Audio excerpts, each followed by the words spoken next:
चलिए स्टार्ट करते हैं। चरक संहिता सूत्र स्थान का 8वां चैप्टर, जिसका नाम है इंद्रियोपक्रमणीय अध्याय। इंद्रिय उपक्रमणीय अध्याय व्याख्या श्यामा इतिह स्मा भगवान अत्रेय। ठीक है, तो ये देख लीजिए, सबसे इम्पोर्टेंट चैप्टर है ये। स्वास्थ्य चतुष्क का लास्ट चैप्टर है, इसको उपसंहारात्मक चैप्टर भी बोल सकते हैं स्वास्थ्य चतुष्क का। ठीक है, जैसे कि यहाँ पर इन्होंने लिखा है कि यह अध्याय स्वस्थ वृत्त चतुष्क का उपसंहारात्मक अध्याय है, क्योंकि आहार विहार तथा चेष्टाएं ही स्वस्थ वृत्त के मुख्य विषय हैं। ठीक ना, हमने अभी क्या देखा? आहार विहार और चेष्टा ही देखा। और ये सभी विषय इंद्रियाधीन होती है ना, इंद्रिय के अधीन होती है। इस वजह से ये जो है बहुत इंपॉर्टेंट माना जाता है। जैसा कि आपने पिछले चैप्टर में पढ़ रखा है, वहां पे क्या था? मेन निज हो रोग, चाहे आगंतुक रोग हो चाहे मानसिक रोग हो, सबका मेन कारण क्या था? उन्होंने बोला कि इसका बचने का एक ही उपाय है, क्या है? त्याग प्रज्ञा प्राधानम इंद्रियोपशम स्मृतः ना। तो इन्होंने बहुत इंपॉर्टेंट चीज बता रखी थी, त्याग प्रज्ञा प्राधानम, प्रज्ञा प्राध का त्याग करना चाहिए, इंद्रिय उपशम स्मृतः ना। स्मृतिवान होना चाहिए, प्लस में इंद्रिय का उपशमन हो करना चाहिए, मतलब इंद्रिय की उपक्रम करना चाहिए। इंद्रियों को हमें स्वस्थ बनाने का हमेशा प्रयास करने चाहिए। फिर साथ में इन्होंने क्या बोला?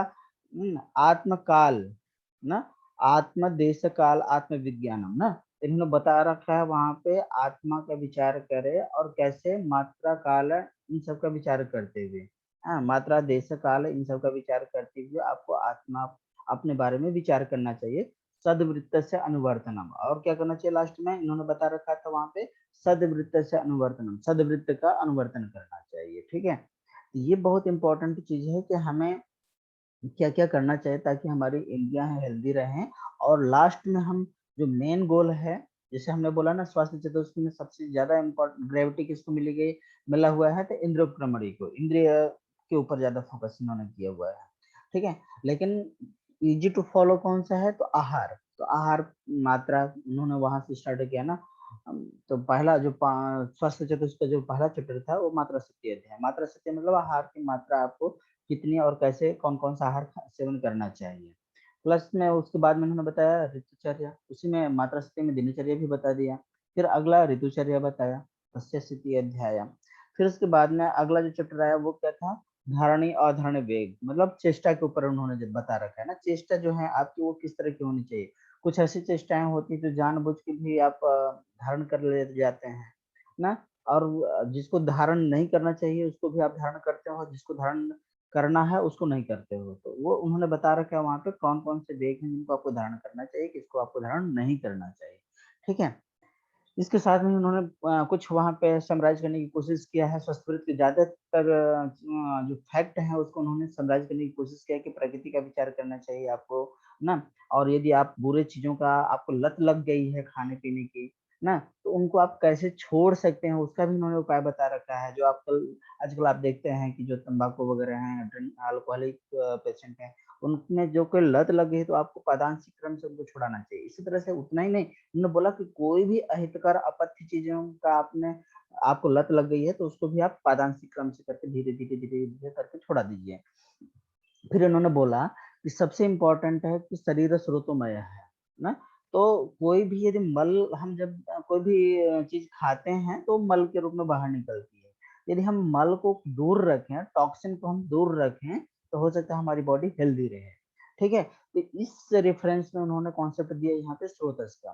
तो स्रोतस को मलायनानी ना, तो मलायनानी मतलब मल मार्गों को उन्होंने बोल रखा है कि शुद्ध करना चाहिए। इसके लिए उन्होंने पंचकर्म वगैरह विधि का सेवन करना चाहिए।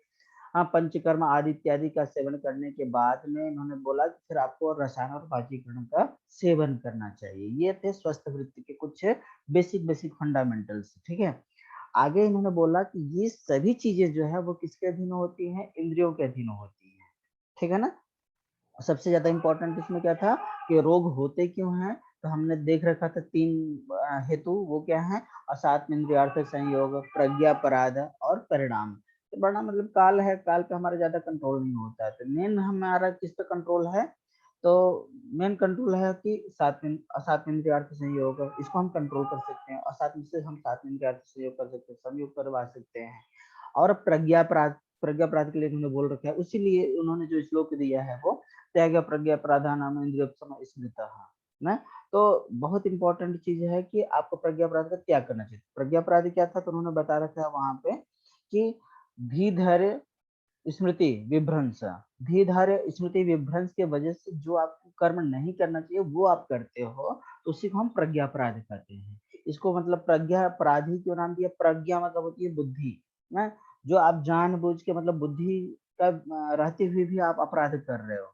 तो ऐसा होता क्यों है, तो उन्होंने बोला कि धी धृति और स्मृति का विभ्रंश होने की वजह से आपके पास में है लेकिन वो सही डायरेक्शन में आपने उसका यूज नहीं किया, तो इसकी वजह से आपको क्या हो गया, वहां पे अपराध हुआ। तो उसी जो अपराध हुआ, जो आपने फॉल्टी चीज कुछ मिस हैपनिंग हुई वहां पे, तो उसको हम क्या बोलते हैं, मिस्टेक जो भी हुआ उसको हम बोलते हैं प्रज्ञा अपराध। ठीक है, ध्यान दीजिए इसको। तो इस चैप्टर में हम इन्हीं सब चीजों को, उसी वाले श्लोक का कंट्रीब्यूशन देखेंगे कि इंद्रियों को समय हम कैसे रखें, इंद्रियों को हम हेल्दी कैसे रखें, उनकी हम चिकित्सा कैसे कर सकते हैं, मतलब उनकी चिकित्सा का मतलब हम उसको कौन कौन से वो उपाय हैं जिससे हम हेल्दी रखें उनको, ठीक है ना। अच्छा देखिए, तो बताया कि इंद्रिय को जानने के से पहले इम्पोर्टेंट है कि इंद्रिय पंच पंचक आप जानिए। इंद्रिय पंच पंचक क्या होते हैं, इंद्रिय पंच पंचक के बारे में उन्होंने बता रखा है। एक तो इंद्रियों को समझने के लिए सबसे जरूरी है कि इंद्रिय के विषय में हम पूरी पंच पंचक को जाने। तो पंच पंचक क्या होती हैं, पंच इंद्रियाणी, यहाँ पे किसकी बात कर रहे हैं, हम ज्ञान इंद्रियों की बात कर रहे हैं।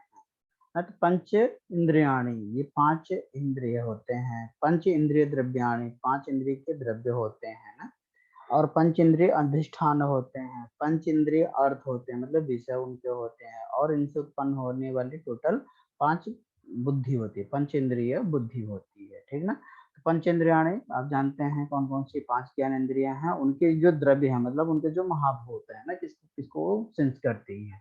और पंचेंद्रिय अधिष्ठान, पंचेंद्रिय स्थान जो नाक कान नाक कान ये जिह्वा स्किन ये सब क्या है, पंचेंद्रिय अधिष्ठान है। और इनके विषय जो है सब स्पर्श रूप रसना ये सब हो गया, ठीक ना। उसके बाद में इनसे उत्पन्न होने वाली जो बुद्धि है, बुद्धि का मतलब ये जो भी आप बोलेंगे, जैसे चक्षुरेंद्रिय जन्य बुद्धि, घ्राण इंद्रिय जन्य बुद्धि, इस तरह से इंद्रिय जन्य बुद्धि होती है। ये सभी कुछ इंद्रिय अधिकार में आता है। तो आपको इंद्रिय को हेल्दी रखना है, तो इसका मतलब क्या है, पंच इंद्रिय द्रव्याणी उनका संयोग प्रॉपर होना चाहिए, उनके अर्थों से संयोग प्रॉपर होना चाहिए। हाँ, प्लस में आपका अधिष्ठान जो है वो हेल्दी होना चाहिए, ठीक ना, जितने भी अधिष्ठान है इंद्रियों के वो हेल्दी होना चाहिए। इससे जो है ये जो बुद्धि उत्पन्न होती है वो हेल्दी उत्पन्न होगी ना। टोटल इन्होंने इस तरह से बता रखा है, यदि आपको ये हेल्दी रखना है, मतलब टोटल क्या है, पंच क्या ये जो रिजल्टेंट हमें हेल्दी प्राप्त होना चाहिए। रिजल्ट प्राप्त तभी अच्छा से होगा जब हमारे पास में रॉ मटेरियल सब अच्छे अच्छे हेल्दी होंगे ना। तो इंद्रिय अच्छा हेल्दी हो, और इंद्रिय द्रव्य अच्छे हो, अधिष्ठान प्रॉपर हो, इंद्रियों के अर्थों का जो संयोग है वो प्रॉपर हो, तब बुद्धि भी प्रॉपर पैदा होगी, ठीक ना। तो आगे इन्होंने बोल रखा है, देख लीजिए कि सबसे बड़ी बात है कि इंद्रिय के बाद जो चलती है तो एक मन आता है। तो मन क्या है, मन को इन्होंने उभेंद्रिय बोल रखा है। तो मन के बारे में बहुत इंपॉर्टेंट है, क्योंकि मन ही है जो कि इंद्रियों को कंट्रोल करती है, ठीक है ना। तो यहाँ पर उन्होंने बताया कि अतीन्द्रियम पुनर्मन सत्व संज्ञकम च इति आहु एके। उन्होंने बोला क्या, कि जो मन होता है ना वो अतीन्द्रिय होता है, मतलब इंद्रियों से अतिरेक करता है, मतलब बहुत अलग होता है, सबसे ऊपर होती है। क्यों, तो हम लोग यहाँ पर बोल रखे हैं कि इंद्रिया भौतिक होती है, लेकिन मन जो होती है वो भौतिक नहीं होती है ना। आयुर्वेद के अनुसार है, चरक के अनुसार है, बाकी इंद्रिया भौतिक होती है लेकिन मन भौतिक नहीं होती है। इसलिए इन्होंने बोला। अब प्लस में इन्होंने बोला कि ये सभी इंद्रियों को तो हम थोड़ा सा हम चेंज कर भी सकते हैं, लेकिन मन जो होती है ना वो बिल्कुल अतीन्द्रिय होती है, हम इंद्रिय ग्राह्य नहीं होती है मन। तो इसलिए क्या हुआ, ये इंद्रिय ग्राह्य न होने की वजह से इसको क्या हम बोलते हैं, अतीन्द्रिय है, ठीक ना। और प्लस में इन्होंने बोला कि हम सत्व संगम, मन को क्या बोला गया है, सत्व संग का। और चेत इत्याहुर एक, मतलब कुछ लोगों के द्वारा चेतना चेत भी बोला जाता है ना, चेत या चेतना भी बोला जाता है, चेतस भी बोलते हैं। आगे उन्होंने बोल रखा है तद अर्थ आत्म संपत्त आयत्त चेष्टम चेष्टा प्रत्यय भूतम इंद्रियाणाम। ये बहुत इंपॉर्टेंट चीज बता रखा है यहाँ पे, कि जो ये तद अर्थ उनके जो विषय है ना, जो मन का व्यापार है अपने सुखादि विषयों, ये सब आत्मा की संपत्ति के अधीन है ना, आत्मा के अधीन होती है। जो ये मन है, मन के विषय को जो ग्रहण करती है वो किसके अधीन होती है, मतलब ये लास्ट किसको दे देता है, अपने विषयों को किसको ट्रांसफर कर देता है, आत्मा को कर देता है। मतलब ये सब कुछ सुख आदि जो विषय हैं, जो इनके चिंत विचार ओयन ध्येय संकल्प योग जो भी हैं, वो सब लास्ट में इसको रिजल्ट को किसको देने वाला होती है, आत्मा को देने वाली होती है। ये आत्मा को इसलिए ये माना जाता है मन किसके दिन है, आत्मा के दिन है। और प्लस में इन्होंने बोला कि फिर ये करता क्या है, तो चेष्टा प्रत्यय भूतम इंद्रियाणाम, चेष्टा के ही अधीन में क्या होती है, भूतों की इंद्रियां होती है ना। तो सभी इंद्रियों की चेष्टाओं का प्रधान कारण कौन है, सभी इंद्रियों की चेष्टा का प्रधान कारण कौन है, मन है। ये चीजें बहुत इंपॉर्टेंट हो गया। तो मन जो है वो अतीन्द्रिय है, मन जो है आत्मा के अधीन होती है, और सभी इंद्रियों की चेष्टाओं का प्रधान कारण मन ही होती है। तो इतना फैक्ट आपको निकल गया।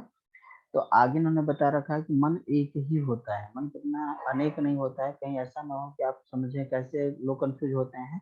तो उन्होंने बोल रखा है कि इनके अर्थों के अनुसार जो अब इनके जो अर्थ है, मतलब चिंत विचार ओजन ध्येय संकल्प एवं इन सब के अनुसार इंद्रियार्थ संकल्प व्यभिचारेण न च अनेकम अनेकम एक अस्मिन् पुरुषे सत्वम न रजस्तम सत्व गुण योगाश्च न अनेकत्वम ना। इन्होंने बोला कि सात्विक राशिक तामसिक संकल्प और इनके अर्थों के भेद आदि से कहीं आपको अनेकता जो दिखाई पड़ती है, वो अनेकता नहीं है, मतलब मन जो है अनेक नहीं है, वो एक ही है।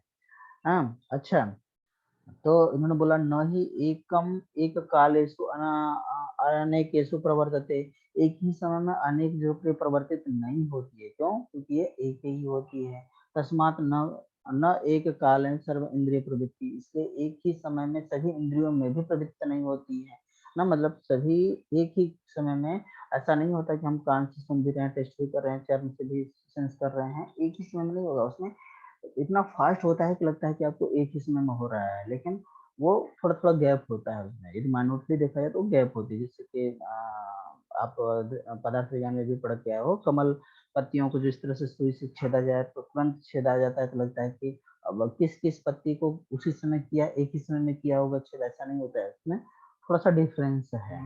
ठीक है, तो ये आप थोड़ा सा ध्यान रखिएगा कि मन एक ही होती है, अणु स्वभाव वाला होता है। अणु स्वभाव होने की वजह से आपको लगता है अनेक, मतलब एक ही अनेक काम को एक ही समय में करने वाला है, लेकिन करता है अलग अलग। ठीक है, अच्छा, तो फिर जो मन जिस गुण का अधिकता रखता है, उसमें जिसका बाहुल्यात होती है, उसके अनुसार उसका मुनि लोग उसका नाम दे देते हैं। जिस किसी में यदि सत्व बढ़ा होगा तो उसको बोलेंगे सात्विक मन है, रज बढ़ा हो तो रासिक मन है, तामसिक मन है। इस तरह से जो जो जिस गुण की बाहुल्यता दिखाई पड़ती है, उसी हिसाब से उसका नाम दे देते हैं व्यपदेश भूषा सिद्धांत के आधार पे। ठीक ना।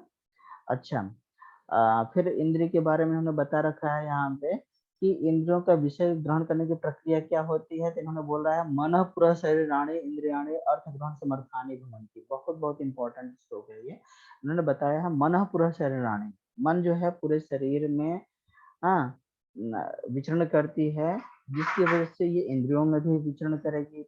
हाँ, इसके वजह से क्या है, वो इंद्रिय के अर्थ को ग्रहण करने में समर्थ हो पाती है। मतलब मन ही है जो कि प्रेरित करके इंद्रियों को उनके अर्थों को ग्रहण करने में समर्थ बनाती है।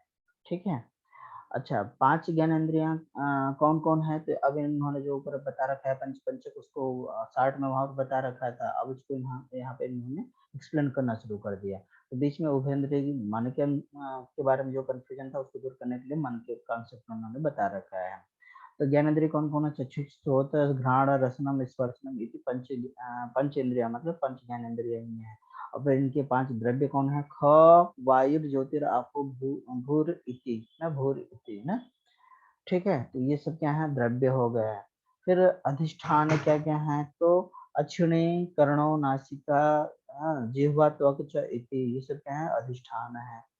अर्थ कौन कौन है? शब्द स्पर्श रूप रस गंध, ये क्या है? इनके अर्थ हैं। ठीक है, इनकी बुद्धियां क्या है? चक्षु बुद्धि है, आदि का च ना। तो एक एक के अनुसार उनका बुद्धि होती है। ठीक ना। तो बुद्धि कैसे प्राप्त होती है? तो इन्होंने बोला कि इंद्रिय अर्थ सत्व आत्म सन्निकर्ष जा ना। तो ये कैसे उत्पन्न होती है? तो इंद्रिय का उनके विषयों से, और वो मन से, फिर उनका आत्मा से जब संकर्ष होता है, जब संयोग होता है, तो जाकर के उस बुद्धि की उत्पत्ति होती है। और ये बुद्धि जो होती है 2 प्रकार की होती है, क्षणिका और निश्चयात्मिका ना। क्षणिक होगी मोमेंटम, एक मोमेंट के लिए ही केवल उत्पन्न हुआ है, या तो निश्चयात्मक होगा ना, वो परमानेंट पड़ा रहेगा, वो डिसाइडिंग होगा वो, ठीक है। तो इस तरह से बुद्धि 2 प्रकार की होती है, क्षणिक और निश्चयात्मिका। तो ये टेबल है, आप इंद्रिय पंचपंच का आप चाहे तो टेबल से भी याद कर सकते हैं। तो लास्ट में इन्होंने कंक्लूजन क्या निकाला कि जो हमारे पास में मन है, मन के अर्थ हैं बुद्धि और आत्मा, ये सब क्या है? तो ये सब देखिए कैसे उत्पन्न हो रहा है, मन के द्वारा ही उत्पन्न हो रहा है, लास्ट में किसको जा रहा है? आत्मा को प्राप्त हो रहा है। इन सब को इन्होंने बोल रखा है ये आध्यात्म द्रव्य गुण संग्रह, बहुत बहुत इंपॉर्टेंट है ये श्लोक। मनो मनो अर्थो बुद्धिर आत्मा च इति आध्यात्म द्रव्य गुण संग्रह। इनका कर्म क्या है आध्यात्मिक द्रव्य गुण का? संक्षेप में इन्होंने बता रखा है, संग्रह मतलब संक्षेप में बता रखे हैं कि आध्यात्मिक द्रव्य गुण कौन है। तो ये चारों को इन्होंने बता रखा है, मन, मन के विषय, बुद्धि और आत्मा, ये चार जो है वो क्या है? आध्यात्मिक द्रव्य गुण। ये संक्षेप में है ना, संक्षेप रूप में बोला जाए, समराइट फॉर्म में बोला जाए तो यही चार जो है वो आध्यात्मिक द्रव्य गुण है। तो इसमें द्रव्य देखा जाए तो कौन कौन हो जाएगा? मन और आत्मा द्रव्य है, और मन के विषय और बुद्धि ये दोनों क्या है? इनके गुण है, ठीक है ना। तो द्रव्य और गुण, द्रव्य और गुण ये है, ठीक है। तो इनका काम क्या है इन द्रव्य गुणों का? तो इन्होंने बता रखा है, इसी से शुभ अशुभ प्रवृत्ति निवृत्ति हेतुश्च द्रव्य आश्रितम च कर्म यदि उचिते क्रियते, ठीक ना। तो इन्होंने बोला क्रियति, तो इन्होंने बोला कि इसी के आश्रित ये जो आध्यात्मिक द्रव्य गुण है चार, यही प्रवृत्ति करवाते हैं, किसका? प्रवृत्ति और निवृत्ति, मतलब शुभ में अशुभ में प्रवृत्ति और निवृत्ति का यही कारण बनते हैं, जो कि द्रव्य में आश्रित होते हैं। जिस भी पुरुष में आश्रित होते हैं, ये जो आश्रित जो मन, मनो, अर्थ, बुद्धि और आत्मा है, वही उसको प्रेरित करता है, प्रवृत्त करता है कि आप शुभ काम करेंगे या अशुभ काम करेंगे, ठीक है ना। और वही निवृत्ति और उनसे हटने का, प्रवृत्ति का और निवृत्ति का भी यही मेन कारण बताया गया है। तो आप ध्यान दीजिए, मन, मन, अर्थ, बुद्धि और आत्मा, यदि ये जो किसी का हेल्दी होगा, ये मतलब आध्यात्मिक द्रव्य गुण जो है ये जब हेल्दी होंगे, तो ये शुभ शुभ ही, मतलब जब ये चाहे कि प्रवृत्ति अच्छी होगी, शुभ प्रवृत्ति होगी, तो शुभ कर्म को करने वाला होगा, तो शुभ रिजल्ट को प्राप्त करेगा, ठीक ना। अब इन्हीं की यदि अशुभ प्रवृत्ति हो जाए तो क्या हो जाएगी? अशुभ कर्म को करने वाला हो जाएगा, ठीक है ना। मेन प्रवृत्ति निवृत्ति में मेन कारण क्या होती है? मन, मनो, अर्थ, बुद्धि और आत्मा। इसलिए सबको मन को कंट्रोल करने का सबसे ज्यादा प्रयास लोग करते हैं। ये हमारा मन कंट्रोल होगा तो हमें हेल्दी बुद्धि की उत्पत्ति करवाएगा और वही आत्मा को देगा, वही ट्रांसफर करेगा। तो आत्मा उसी तरह का काम करेगा, जो जो जो फीडबैक उसके पास सॉफ्टवेयर में जो आप डालेंगे वही उसी के बेसिस पे काम करेगा। यदि आप गंदा चीज डालेंगे ही नहीं तो गंदा काम करवाएगा ही नहीं। तो इसलिए सबसे ज्यादा इंपॉर्टेंट हो जाता है कि मन को हम कंट्रोल कर पाए, ठीक है ना। क्योंकि मन के अधीन क्या हो जाती है? मन, मनो, अर्थ, बुद्धि। तो फिर हम आत्मा को अपने आप ही, आत्मा वही करेगा जो उनको प्राप्त हुआ है, ठीक है। मतलब यदि कुछ तो ये बोला जाता है कि आत्मा जो होती है, जीवात्मा जो होती है, वो पुराने भी फलों को लेके आती है, तो वो भी मन और उनके अर्थ, विषयों, इन सब में भी है। सूक्ष्म जो जीवात्मा बताया गया, सूक्ष्म शरीर बताया गया, उसमें भी घटक द्रव्य में पड़ा हुआ है, ठीक है। तो आगे देख लीजिए, इंद्रिय और उनका महाभूतों का अधिक होने की वजह से, जैसे हमने बोल रखा है कि कुछ चतुर्विधि 5 ही क्यों ज्ञान इंद्रियां होती है, ये कंफ्यूजन होती है ना। 5 ज्ञान इंद्रियां क्यों है, 6 क्यों नहीं है, 7 क्यों नहीं है, 10 क्यों नहीं है? तो इसके लिए उन्होंने बोला कि पंच महाभूत होते हैं, और हर एक बाहुल्यता के आधार पर हर एक महाभूत को सेंस करने के लिए एक एक इंद्रिय की जरूरत पड़ती है। तो उसी के अनुसार वो इंद्रिय उन महाभूतों को सेंस करती है, ठीक ना। ऐसा क्यों होता है? तो उन्होंने बोला है कि तत्व स्वभावात विभुत्वात् च, मतलब ये उनका स्वभाव होने की वजह से और उनमें अधिकता होने की वजह से उस महाभूत को एक पर्टिकुलर इंद्रिय ही सेंस करती है, ठीक है। आगे देख लीजिए, आगे में इन्होंने बता रखा है कि इंद्रियों के विषयों का अतियोग और संयोग होने का परिणाम क्या होगा। तो अति यदि होगा तदर्थ अतियोगात मिथ्या योगात समनस्कम इंद्रिय विकृति अपद्यमानम ना। यदि उनका अतियोग, अयोग, मिथ्या योग होगा मन के साथ में इंद्रियों का, तो इससे क्या उत्पन्न होगी? विकृति उत्पन्न हो जाती है ना, ठीक है। मन, मन के साथ में इंद्रियों का यदि संयोग, अति योग, मिथ्या योग, समयोग इस तरह से होता है, तो वहां पे भी उत्पन्न होती है। इसकी वजह से यथासम बुद्धि उपघात है संपत्ति, वही हमने बोला कि फिर क्या होगा, बुद्धि भी उपघात हो जाएगी, इस तरह से विकृति को उत्पन्न करेगा, ठीक है ना। तो इन्होंने बोला कि इस तरह से योग होगा समनस्तम इंद्रियम, तो फिर उसमें बुद्धि उपघात हो जाएगी, इसकी वजह से विकृति को उत्पन्न करने वाली हो जाएगी, ठीक है। आगे इन्होंने बोला समयोगात पुनः प्रकृति में अपद्यमानम यथा स्व बुद्धि आप्यायति, ठीक ना। यदि समयोग होगा तो क्या होगा, अच्छी बुद्धि की उत्पत्ति होगी, तो इसकी वजह से प्रकृति में अपद्यमानम, वो प्रकृति अवस्था मतलब आरोग्यता को प्राप्त करेगा, हेल्थ को अचीव करेगा, ठीक है। आगे देख लीजिए मन का अतियोग आदि, हम कैसे समझे कि मन का अतियोग क्या होता है ना। मन का जो इंद्रियों के साथ में सहयोग हो रहा है या उनके विषयों के साथ में सहयोग हो रहा है, उसका अतियोग हम कैसे समझेंगे। तो इसके लिए उन्होंने बोला कि मनस्तु चिंत्य अर्थ में, इसका जो विषय है क्या है, चिंत विचार ध्येय संकल्प में एवं यत्किंचित मनसो ज्ञेयं तत्, चिंत विचार ओयम च ध्येयं संकल्पम एवं च यत्किंचित मनसो ज्ञेयं तत् सर्वम ही अर्थ संगीतम ना। तो इन्होंने बोला कि जो इनके जो अर्थ है उसका जो अतियोग हो जाएगा, मतलब अत्यधिक वो चिंतन करे, तो वही हम मानते हैं उनका अतियोग है। तत्र मनसो मनोबुद्धिश्च, उस तरह से वहां पे क्या हो जाएगी, इनके समान मन का बुद्धि से यहाँ पर आपको अर्थ समझना है कि इनकी जो मन और मन के जो अर्थ है उनके में यदि समान योग होगा तो वो क्या होगा, समा ये क्या होगा, प्रकृति विकृति हेतु भवंती ना, अत्यधिक यदि इन्होंने बोला है ना, समान अतिहीन मिथ्या योगात प्रकृति विकृति हेतु भवंती ना।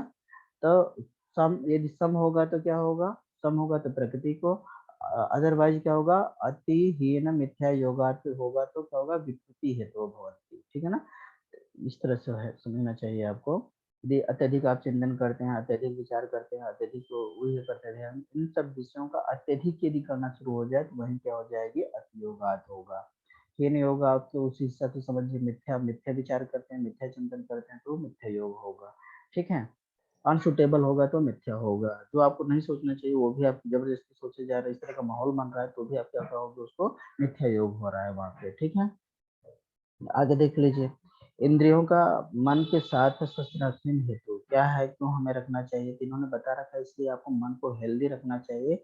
तो इसके लिए क्या इम्पोर्टेंट है कि हम इंद्रियों को ना, तत् इंद्रियाणाम स मनस्का नाम उपतप्ता नाम उपतपाय प्रकृति भावे।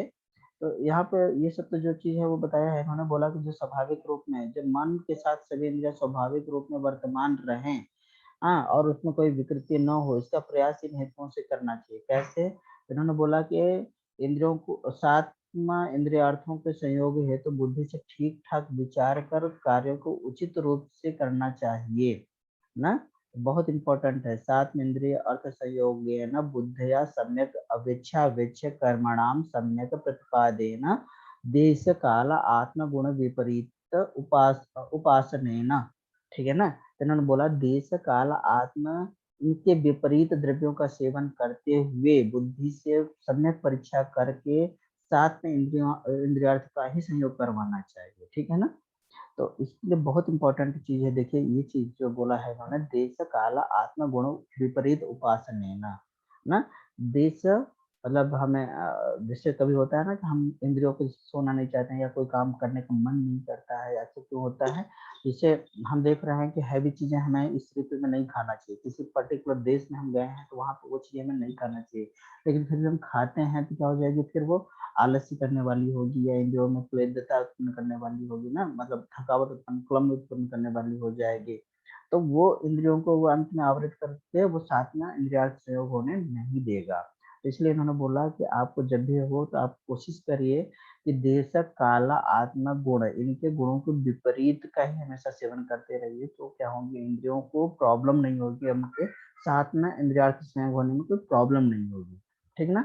और भी इन्होंने बोला कि बुद्धि से ही आपको सम्यक वेक्षा वेच, मतलब किसका वेक्षा, अपने बुद्धि से इनका क्या करना चाहिए क्या नहीं करना चाहिए, प्रॉपर परीक्षा किस चीज का, देश काल आत्मगुण विपरीतेन ना, इनका आपको सम्यक रूप से विचार करके ही आपको सेवन करना चाहिए, जिससे वो सात इंद्रियार्थ संयोग होता है, ठीक ना। तो सात इंद्रियार्थ संयोग क्यों कैसे होगा, इसके लिए इन्होंने यहाँ पर एक हिंट दिया है।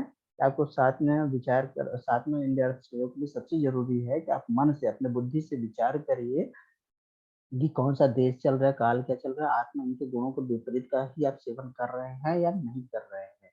या आपको मतलब हमेशा विपरीत का ही सेवन करना चाहिए, ताकि वो जब आपकी बॉडी हेल्दी हो, जिसे बोलते हैं ना स्वस्थ शरीर में स्वस्थ मन का विचरण होता है, तो आपकी बॉडी यदि हेल्दी होगी, मन हेल्दी होगा, तो इंद्रियों को भी वो साथ में सहयोग करवाने वाला होगा। ठीक है, ये इंपॉर्टेंट चीज इन्होंने बताया। तो इसके लिए मैंने बता रखा है ना कि देश काल आत्मगुण विपरीत, और भी क्या चीजें हमें क्या सम्यक इच्छा बुद्धि से हमें अपना क्या करना है क्या नहीं करना है, ये हम कैसे विचार करेंगे। तो इससे आपने 7th चैप्टर में भी पढ़ा, आप्त पुरुष से न आप्तोपदेश से ना, आप्तोपदेश जो आचार्यों के द्वारा या धर्म ग्रंथ में जो आपको रूल्स बता दिए गए हैं कि ये करना चाहिए ये नहीं करना चाहिए, अदरवाइज आपको दिक्कत हो सकती है। ठीक ना, इसका विचार करने के लिए आपको सदवृत्त को का पाठ करना चाहिए ना। सदवृत्त कहाँ से आया हुआ है, ये मेनली धर्म ग्रंथ है, इसलिए हम बोलते हैं कि इंद्र क्रमणी अध्याय जो है वो इस वाले चैप्टर पे सबसे ज्यादा इंप्रेशन किसका पड़ा हुआ, तो धर्म ग्रंथों का पड़ा हुआ है। हर एक धर्म हो ना, चाहे क्रिश्चियन हो, चाहे इस्लाम धर्म हो, चाहे हिंदू धर्म हो, सब धर्मों में सदवृत्तों का वर्णन किया गया है। आपको क्या करना चाहिए, कौन सा कोड एंड कंडक्ट फॉलो कैसे करना चाहिए, उसको वहां पर डिस्क्रिप्शन किया हुआ है। ठीक ना, तो देखिए इन्होंने बहुत इंपॉर्टेंट चीज बताया है कि सदवृत्त का पालन करना चाहिए। तस्माद आत्महितम, तस्मात आत्महितम, आत्महित के लिए, अपने हित के लिए इन्होंने बोला, चिकित्सकता मतलब इंद्रियों की चिकित्सा के लिए, इंद्रियों को समन करने के लिए, सर्वेण सर्वम सर्वदा स्मृतिम आस्थाय सदवृत्तम अनुष्ठेयम, बहुत इंपॉर्टेंट बोला है कि सर्वेण मतलब सभी जगह, सर्वम मतलब हर प्रकार से, सर्वदा हमेशा हमेशा, स्मृति में स्थाय स्मृति पूर्वक मतलब अपनी स्मरण शक्ति को जागरूक रखते हुए आपको सदवृत्तम अनुष्ठेयम, सदवृत्त का अनुष्ठान करना चाहिए या पालन करना चाहिए। ठीक है ना, ये बहुत इंपॉर्टेंट है। स्मृति मतलब वो आपको हमेशा ही जागरूक होना चाहिए, आपको बुद्धि में अपने स्मृति में ये रखना चाहिए कि हाँ, तो स्मृति में रखने के लिए पहले आपको जानना चाहिए ना कि क्या क्या है, वो चीज धर्म ग्रंथों से प्राप्त करना है। कुछ चीजों का यहाँ पर इन्होंने इंडिकेट कर रखा है, ये सिर्फ एग्जाम्पल के लिए ही है। ठीक है ना, अच्छा इन्होंने लाभ क्या होगा तो इसके बारे में बताया कि तद अनुष्ठ यद तद तद यत अनुष्ठित अनुतिष्ठिन, यदि आप इसका पालन करते हैं तो क्या होगा, युगपत संपद्यात अर्थद्वयम, युगपत आपको दो चीजों की प्राप्ति होती है, मतलब एक साथ में आपको दो चीजों की प्राप्ति होती है ना। अर्थद्वयम, अर्थद्वयम मतलब अर्थद्वय की प्राप्ति होती है ना। ठीक है, अब प्लस में आरोग्यम, दो चीजों की प्राप्ति होती है। युगपत एक साथ में आपको क्या क्या प्राप्ति होती है, अर्थद्वय की प्राप्ति होती है और आरोग्यम, इंद्रिय विजयम च इति, इस तरह से आप इंद्रियों पे विजय प्राप्त कर लेते हैं, ये अर्थद्वय की प्राप्ति होती है। तो पहला क्या है आरोग्य, दूसरा क्या है इंद्रिय विजय, इन दोनों अर्थद्वय की प्राप्ति हो जाती है। युगपत एक साथ में ये अर्थद्वय की प्राप्ति होती है, मतलब आरोग्यता और इंद्रिय विजय इन दोनों की प्राप्ति हो जाती है। बहुत इंपॉर्टेंट चीज है कि एक साथ ही आरोग्य, हाँ, और इंद्रियों पे विजय, इस अर्थद्वय की प्राप्ति हो जाती है, इसको अर्थद्वय बोलते हैं ना। तो आरोग्यता और इंद्रियों पे विजय, इनको हम क्या बोलते हैं, अर्थद्वय। ये बहुत बहुत इंपॉर्टेंट चीज है, इनकी प्राप्ति हो जाती है कैसे, सदवृत्त का अनुष्ठान करने से, है ना। जैसे ही हम अनुष्ठान करते हैं मतलब पालन करते हैं सदवृत्त का, उसी समय उन्होंने बोला एक साथ में ही आपको आरोग्यता और इंद्रियों पे विजय की प्राप्ति हो जाती है। ठीक है ना, इंद्रिय की विजय होगी तो अपने आप ही आपको आरोग्यता प्राप्त होगी। तो सबसे इम्पोर्टेंट क्या बन जाती है, इंद्रियों को आपको हेल्दी रखना है, इंद्रियों पर आपको विजय प्राप्त करना है, तो आपको क्या पालन करना चाहिए, सदवृत्त का पालन करना चाहिए। ये ध्यान दीजिए, इसको अर्थद्वय बोलते हैं। तो अर्थद्वय के अलावा अर्थ चतुष्टय भी आया हुआ है कहीं रेफरेंस में, वो क्या होते हैं, ज्ञान लाभ विचार और सत्ता, इनको हम अर्थ चतुष्टय बोलते हैं। तो इससे कोई लेना देना नहीं है, आप सिर्फ अर्थद्वय याद रखिए कि सदवृत्त का पालन करेंगे तो हमें अर्थद्वय की प्राप्ति होगी। अर्थद्वय कौन कौन है, तो आरोग्य और इंद्रियों की विजय प्राप्ति होगी। ठीक है, तो कुछ एग्जाम्पल के रूप में इन्होंने बता रखा है कि सदवृत्त क्या करना चाहिए क्या नहीं करना चाहिए, कुछ एग्जाम्पल यहाँ पर बता रखे हैं। इन्होंने बोला है कि सदवृत्त का उपदेश संपूर्ण रूप से कराओ, लेकिन आपके लिए इन्होंने सिर्फ एग्जाम्पल को मात्र बता रखा है। देखिए, देवता गौ ब्राह्मण गुरु वृद्ध सिद्ध पुरुष और आचार्य की पूजा करनी चाहिए। पूजा का मतलब क्या है, आपको उनका सम्मान करना चाहिए। अग्नि की उपासना, उत्तम औषधियों का धारण, प्रातः सायं स्नान व संध्या, गुदा आदि मल मार्गों का पैरों का सदा सफाई करना चाहिए। पक्ष में 3 बार, देख रहे हो ना यहाँ पर आया हुआ है, पक्ष में 3 बार केस, दाढ़ी, रोम और नखों को कटवाना चाहिए। प्रतिदिन स्वच्छ व न फटे हुए वस्त्रों को धारण करना चाहिए। सदा प्रसन्न मन रहना चाहिए और सुगंधित इत्र आदि को धारण करना चाहिए। अपनी वेशभूषा सुंदर रखना चाहिए। बालों को कंघी से प्रतिदिन संवारना चाहिए। मस्तक, कान, नाक, पैर में प्रतिदिन तेल लगाना चाहिए। ऋतुचर्या में बताए हुए प्रायोगिक धूम्रपान का पालन करना चाहिए ना। यदि अपने पास में कोई मिलने के लिए आवे तो उससे सबसे पहले ही बोलना चाहिए, नहीं कि वो बोले ना। प्रसन्न मुख रहना, दूसरे पर आपत्ति आने पर दया करना तथा हवन और यज्ञ करना, सामर्थ्य के अनुसार दान देना, चौराहे पे चौरास्ते को इन्होंने बोला है, चौरास्ते को नमस्कार करना। चौरास्ते को नमस्कार करने का मतलब क्या होती है यहाँ पे, जिससे कहीं पर मंदिर वगैरह पड़ा है तो वहां के लिए उन्होंने बोला जो कोई शुभ रास्ता है, जो ना सद्मार्ग है, उसको आप नमस्कार करना। कौवा, कुत्ता आदि को बलि देना ना, इनको भी खाना देना मतलब ना। अतिथियों की पूजा करना, पितरों को पिंड देना, मतलब पूजा करने का मतलब है सम्मान देना, ठीक है। पितरों को पिंड देना, समय पर हितकर थोड़े और मधुर अर्थ वाले बलि वचनों को अर्थ बलवान वचनों को बोलना तथा जितेंद्रिय धर्मात्मा होना चाहिए। दूसरे की उन्नति के कारणों में ईर्ष्या करनी चाहिए। ध्यान दीजिए, ईर्ष्या को करनी है लेकिन क्या कारणों में, दूसरे की उन्नति के कारणों में, कि हम क्यों नहीं कर पा रहे हैं, करना चाहिए, हमें भी करना चाहिए। जैसे उन्होंने ये हमसे क्यों नहीं हुआ ना। तो लेकिन उनके सक्सेस से कभी, उनके फल से कभी भी ईर्ष्या नहीं करना चाहिए। कारण से करिए लेकिन उनके फलों से नहीं करिए। निश्चिंत, निडर, लज्जा युक्त, उत्साही, चतुर, क्षमा युक्त, धार्मिक, आस्तिक होना चाहिए। विनय, बुद्धि, विद्या, अभिजन ना कुल और अवस्था में वृद्ध व्यक्ति, सिद्ध और आचार्यों की सेवा करने वाला होना चाहिए। छत्र दंड धारण करना चाहिए। सिर पे पगड़ी या मुरेठा बांध कर, मतलब उस समय के हिसाब से है तो आपको इस समय जो भी है कैप वगैरह लगा के, जूता पहन के ना, चार चार हाथ आगे रखते हुए रास्ते में चलना चाहिए। मतलब कभी भी गैप बना के चलना चाहिए, जो आपके 2 गज की दूरी ना, मास्क है जरूरी जो आप कहते हैं ना, तो उसमें भी था कि थोड़ा सा गैप रख के चलिए। अच्छा, मांगलिक कार्यों में तत्पर रहे। गंदे कपड़े, हड्डी काटा, अपवित्र केश, तुलसी, उत्कृष्ट भस्म, कपाल, स्नान करने योग्य और बलि चढ़ाने योग्य स्थानों का त्याग करने वाला होना चाहिए, ठीक ना।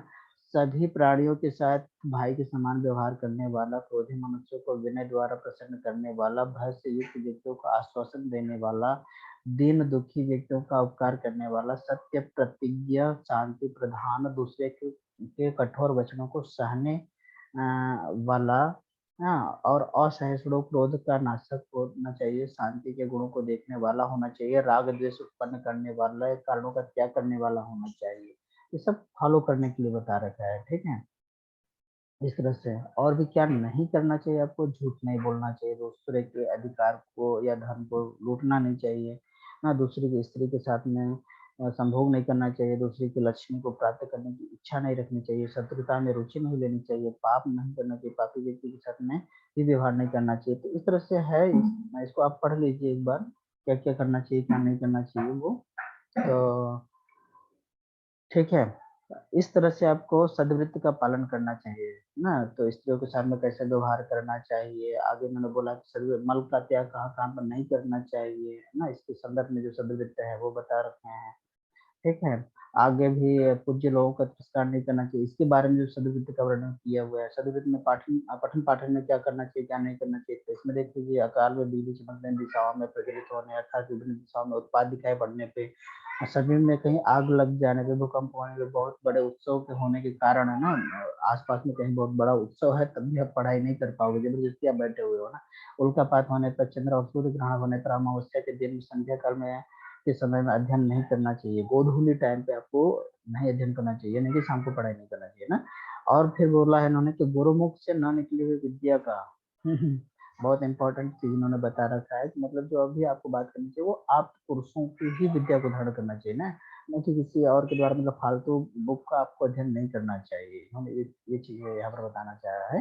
हीन वर्ण से विद्या का अध्ययन नहीं करना चाहिए। हाँ, हीन वर्ण का मतलब थोड़ा सा बोल के आपको पढ़ना चाहिए ना, आपको थोड़ा सा स्वर के साथ में पढ़ना चाहिए, विकृत स्वर से नहीं पढ़ना चाहिए, अनवस्थित अनियमित नहीं पढ़ना चाहिए, आज पढ़े कल नहीं पढ़ेंगे ऐसा नहीं होना चाहिए, नियमित पढ़िए आप ना। अति शीघ्र, अति विलंब से उच्चारण करते हुए, हाँ, अति मंद से, अधिक ऊंचे से या अधिक नीचे स्वर से अध्ययन नहीं करना चाहिए ना। तो ये बहुत इंपॉर्टेंट रहा आप लोगों के लिए भी। और सामाजिक व्यवहार में इन्होंने क्या बोला है कि अधिक समर्थ व्यर्थ नष्ट, अधिक समय व्यर्थ नहीं करना चाहिए, नष्ट नहीं करना चाहिए फालतू का, ठीक ना। शास्त्र के, स्वयं के अथवा किसी संस्था के नियमों को भंग नहीं करना चाहिए, बहुत इंपॉर्टेंट चीज है। आप जिस किसी भी संस्था के साथ में है, शास्त्र के साथ में है, इंस्टीट्यूट के साथ में है, उनके नियमों को कभी भी भंग नहीं करना चाहिए। जो रूल बताए बनाए गए हैं उनके ही अनुसार आपको चलना चाहिए। रात्रि में और अनुचित स्थान में भ्रमण ना करें। देखना ना, आप नहीं कि कहीं पर भी आप रात्रि में निकल जा रहे हैं, मस्ती किए जा रहे हैं, ऐसा नहीं करना चाहिए। जो रूल्स रेगुलेशन उस सिटी का बनाया गया है उसके अनुसार ही आप रहें ना। लॉकडाउन का जो समय निर्धारित किया गया है उसी समय आप घूमे टहलें ना। उसकी मतलब लॉकडाउन का वायलेशन न करें, इस रूल का वायलेशन न करें। संध्या के समय में भोजन, अध्ययन, मैथुन और शयन न करें। बालक, वृद्ध, लोभी, मूर्ख, दुख पूर्वक जीवन बिताने वाले नपुंसकों के साथ मित्रता न करें। मदिरा, पान, जुआ, खेल, विषयागमन की इच्छा न रखें। अपनी या दूसरे की गुप्त बातों को प्रकाशित न करें। किसी का भी तिरस्कार न करें, अभिमान न करें। तो फिर अगला देख लीजिए, मानसिक व्यवहार में क्या निषेध है। धीरता न छोड़े, उदंड मन वाला, नौकरों को दिए जाने वाले वेतन को न रोकें। किसी व्यक्तियों को पे अविश्वास किसी व्यक्तियों पर अविश्वास न करें। अकेले सुखी होने की चेष्टा न करें। हाँ, दुखदायी आचार विचार वाला न बने। सर्वसाधारण पर विश्वास या संदेह भी नहीं करना चाहिए। सर्वदा सोच विचार में भी न रहे। मतलब इन्होंने बोल रखा है कि हमेशा पॉजिटिव रहिए, किसी पर भी एकदम नेगेटिविटी मत दिखाइए ज्यादा, ठीक ना। कार्य संबंधी निषेध भी इन्होंने बता रखा है। कार्य करने में समय निरर्थक न बिताएं ना। कोई भी कार्य करना है तो उसमें सार्थक समय दीजिए ना, निरर्थक उसमें फालतू इधर उधर मत करिए। किसी भी कार्य को बिना परीक्षा किए सहसा न करें। इंद्रियों के वशीभूत न रहने वाले चंचल मन को स्वच्छंदता पूर्वक विषयों में न लगावें। अपनी बुद्धियों मतलब इनमें उन्होंने बोला है कि अपनी इंद्रियों को कंट्रोल में रखें, ठीक है ना। इस तरह से और भी है। और हवन कर्म विधि में जो सदव्रत फॉलो करना चाहिए उसको भी उन्होंने बता रखा है। ये बहुत बहुत इंपॉर्टेंट चैप्टर है, ये आपको जानना चाहिए। एक्चुअली इसको आप हमेशा इसमें में रखना भी चाहिए ना। तो ये बहुत इंपॉर्टेंट चीज बता रखा है कि इतना तो इन्होंने बताया, प्लस में बोला कि इस तरह से हम एक चीज यहाँ पर इंडिकेट करना चाह रहा है कि चाहे कुछ भी आप करिए लेकिन वायलेशन किसका नहीं होना चाहिए। तो आपको क्या फॉलो, अल्टीमेटली आपको रिजल्ट निकालने को क्या आना चाहिए। ब्रह्मचर्य, ज्ञान, दान, मित्रता, दया, हर्ष, उपेक्षा और शांति, इन क्रियाओं में तत्पर रहना चाहिए। लास्ट में इनको उन्होंने बोला कि आपको अल्टीमेटली किसी भी वृत्त से, सदवृत्त से, जिससे आपको ब्रह्मचर्य, ज्ञान, दान, मित्रता, दया, हर्ष, उपेक्षा और शांति की प्राप्ति हो, इस तरह से ही कर्म करना चाहिए। इस तरह का ही कोड कंडक्ट को फॉलो करना चाहिए। तो ये हो गया टोटल ये चैप्टर। इस तरह से इन्होंने बोल रखा है कि लास्ट में क्या है, सदवृत्ति ही सबसे इम्पोर्टेंट चीज है। सदवृत्ति भी आप जानेंगे तो उसी अनुसार करेंगे तो साथ में इंद्रियार्थ संयोग भी नहीं होगा, क्यों, क्योंकि आप प्रज्ञा अपराध नहीं कर पा रहे हैं ना। प्रज्ञा आपका धीर धृति स्मृति विध्वंस नहीं होगा तो धीर अच्छा होगा, धीर धृति स्मृति अच्छा होगा तो आप उसका विचार पूर्वक सही से विचार करेंगे तो क्या है, आप सात में इंद्रियार्थ संयोग नहीं होगा, मतलब सात में इंद्रियार्थ संयोग ही होगा वहां पे ज्यादातर, ठीक है।